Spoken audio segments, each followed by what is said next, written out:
136 years later, Jack the Ripper is an immortalized legend and a highly lucrative industry. Millions of pounds are spent each year on walking tours, documentaries, museums, and forums dedicated to a single shadowy figure in the fog. The version told in pop culture is a ghost story built on historical falsists. Most of the details accepted as common knowledge are factually incorrect. Take the name itself.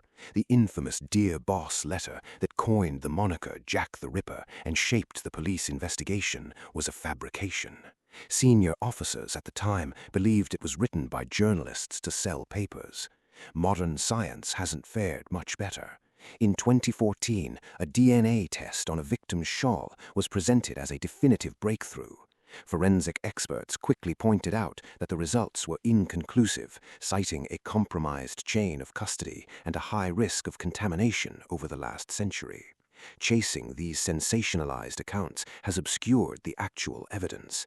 The Victorian police files contain a documented prime suspect whose name was withheld from the public, and the life stories of the 5 victims are vastly different from the tropes used to describe them today. The most famous theory regarding the killer's identity involves a high-level conspiracy to protect a murderous member of the British royal family. While it makes for effective fiction, the theory has not survived historical scrutiny.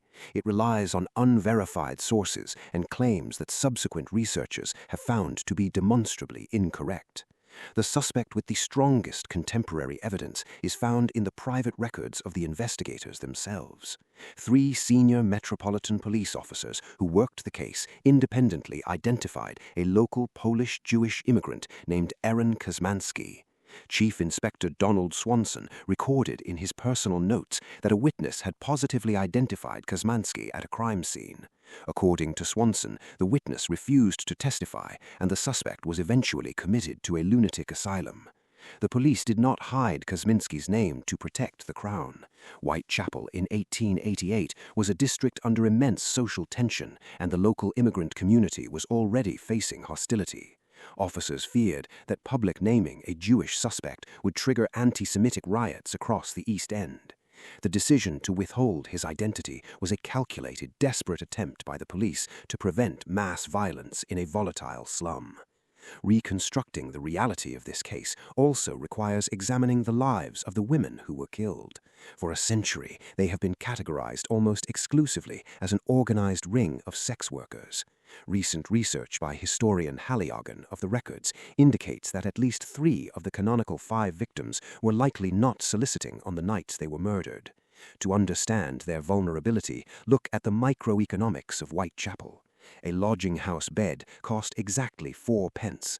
Lacking that 4 pence by nightfall meant the streets. The victims were primarily unhoused women, vulnerable because they were sleeping rough rather than seeking clients.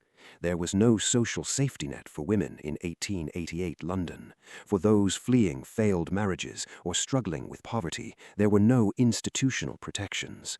The label of prostitute has been used for a century to suggest their vulnerability was a consequence of their choices, rather than the extreme poverty that left them without a safe place to sleep. The killer escaped justice because the systems of the era, the forensics, the political fears, and the social attitudes toward the poor were incapable of protecting marginalized women. Modern institutions and pop culture continue to profit from the myth of the genius killer. Perpetuating these sensationalized myths continues the historical erasure of the actual women who died. Mary Ann Nichols, 43 years old, a mother of 5. Annie Chapman, 47, she made flowers and crochet work to survive. Elizabeth Stride, 44, a Swedish-born Londoner of 20 years. Catherine Eddowes, 46, known to her neighbors as sharp and lively. Mary Jane Kelly, 25, an Irish immigrant with a room of her own. The 136-year cult of obsession with Jack the Ripper has reduced these 5 women to